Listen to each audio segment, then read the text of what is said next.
Everyone সকলোকে মোৰ YouTube চেনেললৈ পুনৰবাৰ স্বাগতম জনাইছোঁ। আজিৰ এই ভিডিঅ'ত মই MS ৱৰ্ডৰ এটা ফিচাৰ্ছ পেজ ব্ৰেক্স আৰু ৰেপ টেক্সট সম্পৰ্কে আলোচনা কৰিম।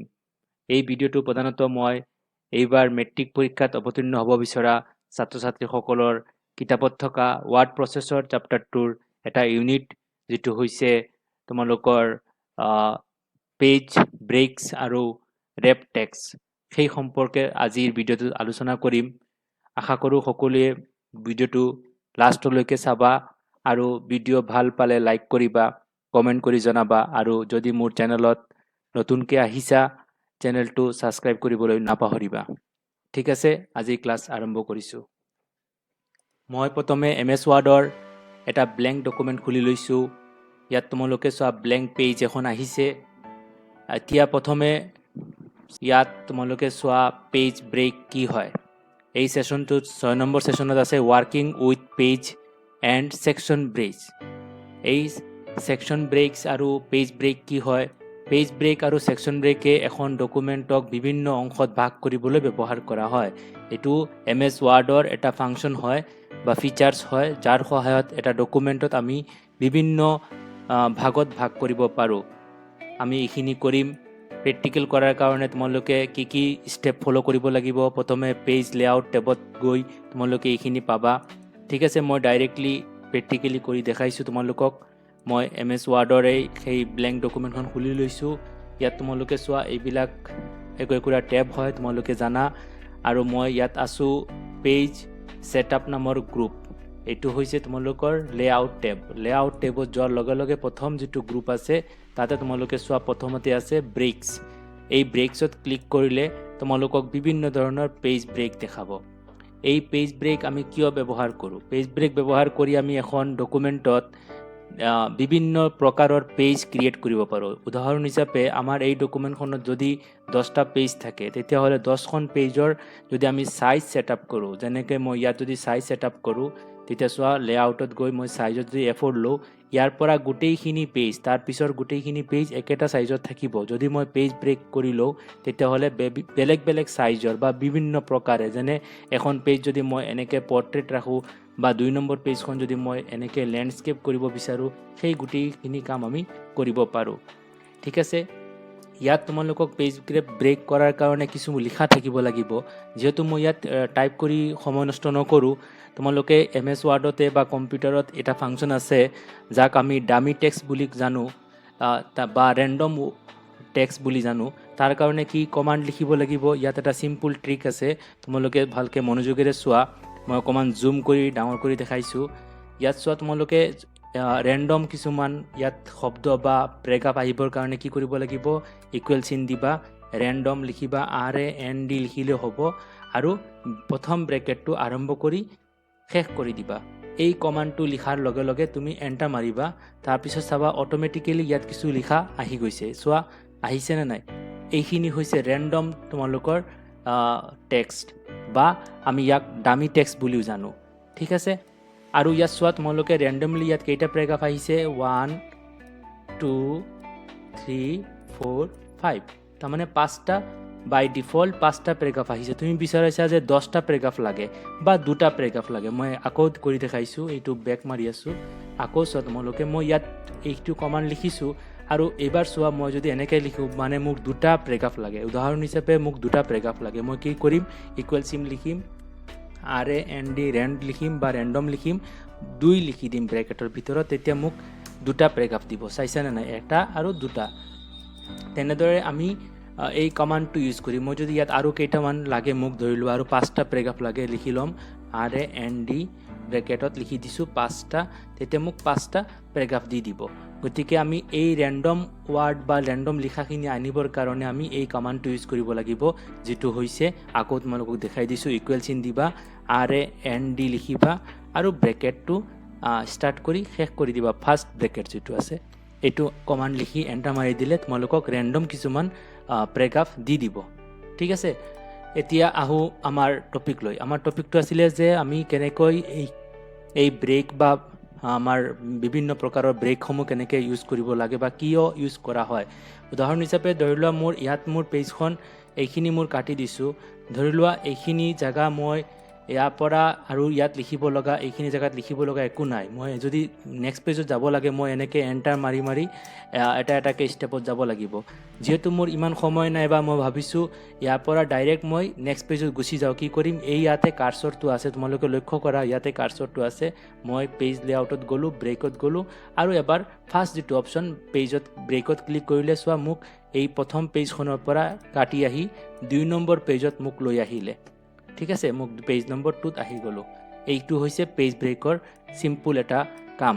এতিয়া যদি ধৰি লোৱা মোৰ এই প্ৰথম পেৰাগ্ৰাফটো ইয়াত থাকক বা দ্বিতীয় পেৰাগ্ৰাফটোৰ পৰা এইখিনিৰ পৰা এই লিখাখিনিৰ সৈতে ইয়াৰ পিছৰ গোটেইখিনি লিখাৰ সৈতে মোক 2 নম্বৰ পেজত যাব লাগে, তেতিয়া কি কৰিম মই ইয়াত চোৱা এই পেজত মই মাউচটো ইয়াত আছে, কাৰ্চৰটো ইয়াত আছে আৰু এইবাৰ মই পেজ ব্ৰেক ইউজ কৰিলে মোৰ কি কৰিব, এই প্ৰথম পেৰাগ্ৰাফ যিটো আছে সেইটো থাকিল আৰু ইয়াৰ বাকী গোটেইখিনি ইয়াক মোক 2 নম্বৰ পেজত লৈ আহিল। মানে আমি এটা লিখা কণ্টিনিউৱাছ যিটো লিখা আছে সেই লিখাখিনি ব্ৰেক কৰিবৰ কাৰণে পেজ ব্ৰেক কৰোঁ। ঠিক আছে, এইটোৱে হৈছে পেজ ব্ৰেকৰ এটা কাম। ইয়াৰ পিছত আৰু কিছুমান পেজ ব্ৰেক আছে। উদাহৰণ হিচাপে এইখন পেজৰ পৰা 2 নম্বৰ পেজত মোক যেতিয়া আহি গ'লোঁ, 1 নম্বৰ পেজ, এইখন 2 নম্বৰ পেজ। এতিয়া চোৱা এইখন পেজৰ যদি এইখনত মই কি কৰোঁ, ভাবিছোঁ এনেকৈ হ'ব লাগে লেণ্ডস্কেপ। চোৱা লেণ্ডস্কেপ কৰিলে কি হ'ব, অকণমান জুম আউট কৰি দিছোঁ।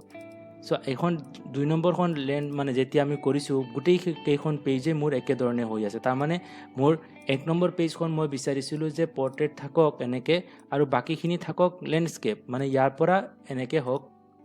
সেইটো কিন্তু মোৰ কাৰণে সম্ভৱপৰ হৈ উঠা নাই এতিয়াও।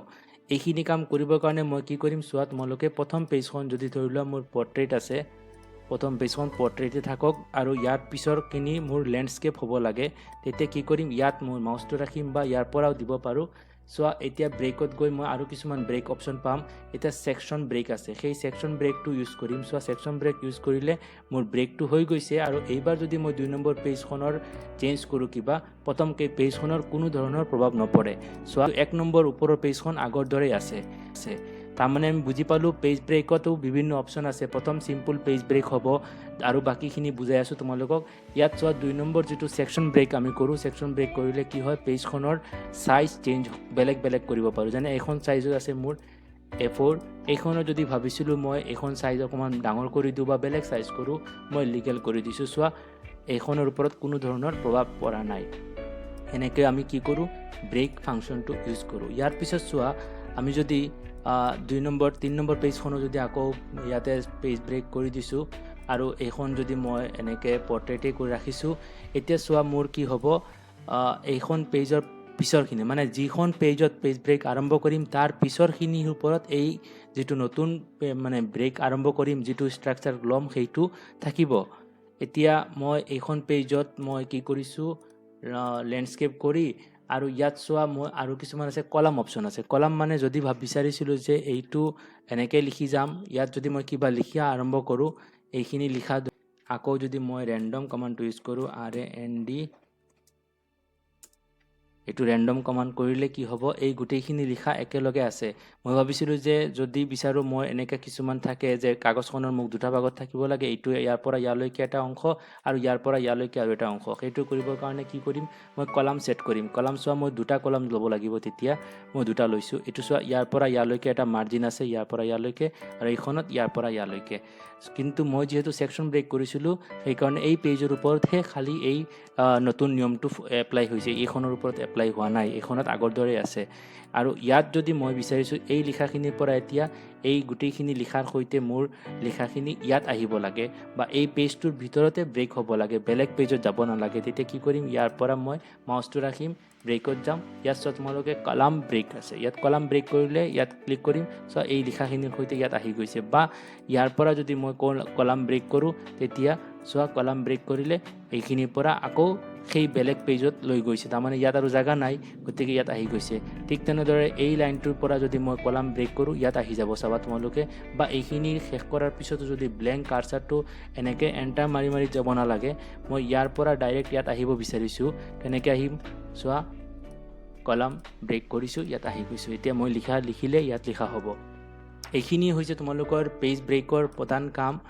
আৰু এতিয়া তোমালোকৰ আৰু এটা মই টপিক বাছি লৈছিলোঁ যে তোমালোকে ৰেপ টেক্স কেনেকৈ কৰিব লাগে। সেই ৰেপ টেকিং যিটো ফাংচন আছে, টেক্সটৰ যিটো ৰেপ কৰিব লাগে, সেইখিনি কিয় ব্যৱহাৰ কৰা হয় সেই সম্পৰ্কে আলোচনা কৰিছোঁ। তাৰ কাৰণে মই কি কৰোঁ, প্ৰথমে ব্লেংক এখন ডকুমেণ্ট লৈ লৈছোঁ, একদম ফ্ৰেছ ডকুমেণ্ট। চাইজটো মই ছেট আপ কৰি দিওঁ। চাইজ মই ধৰি লোৱা A4 ৰাখিছোঁ। ইয়াত মই যদি প্ৰথমে লিখাখিনি লিখি দিছোঁ, কিবা এটা লিখা ৰেণ্ডম লিখোঁ, RAND ধৰি লোৱা মই 3টা পেৰাগ্ৰাফ আনিছোঁ, 3 লিখিছোঁ। এই লিখাখিনিৰ মাজত যদি মই এতিয়া কিবা এখন ইমেজ আনিব বিচাৰিছোঁ, ধৰি লোৱা এইখিনি মানত ক'ৰবাত ইমেজ এখন আনিব বিচাৰিছোঁ, কেনেকৈ আনিম? যদি মই মাউচটো ইয়াত ৰাখি আনো, ইনচাৰ্ট কৰোঁ, ইমেজত যাওঁ, বা মই ইমেজ চিলেক্ট কৰিব লাগিব। এই কম্পিউটাৰৰ পৰা ইমেজ চিলেক্ট কৰোঁ। ইমেজখিনি মই এইখন ধৰি লোৱা এইখন পিকচাৰ আনিব লাগে, মই এইখন পিকচাৰ চিলেক্ট কৰিছোঁ, ইনচাৰ্ট কৰি দিলোঁ। এই পিকচাৰখন ইয়াত আহিব।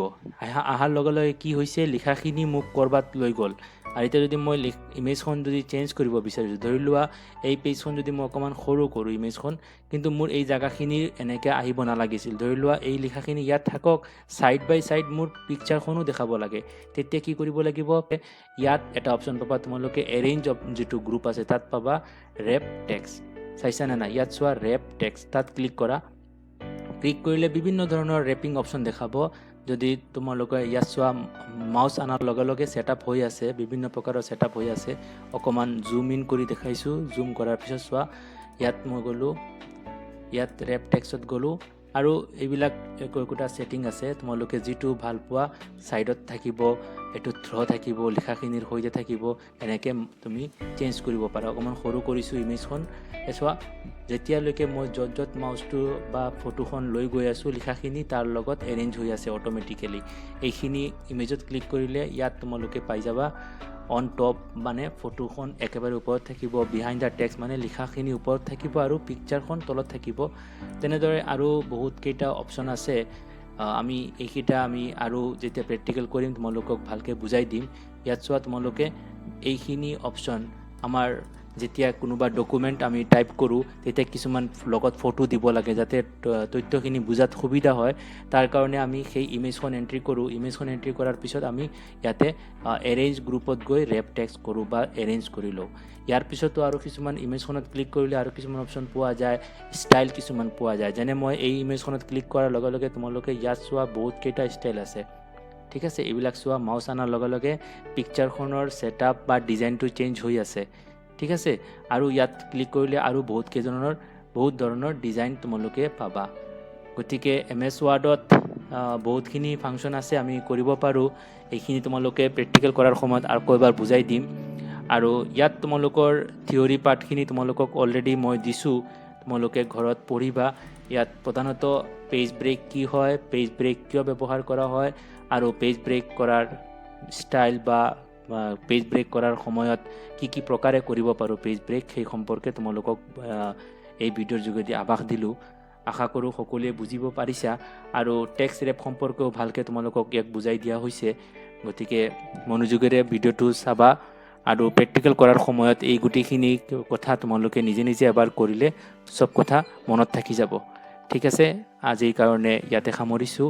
আশা কৰোঁ সকলোৱে ভিডিঅ'টো ভালকৈ বুজিব পাৰিছা। আৰু যদি কিবা ডাউট থাকে মোক কমেণ্ট কৰি জনাব পাৰা। আৰু চেনেলটো যদি ছাবস্ক্ৰাইব কৰা নাই, সকলোৱে চেনেলটো ছাবস্ক্ৰাইব কৰি ল'বা, ঠিক আছে। আজিৰ ক্লাছ ইয়াতে সামৰিছোঁ। ধন্যবাদ।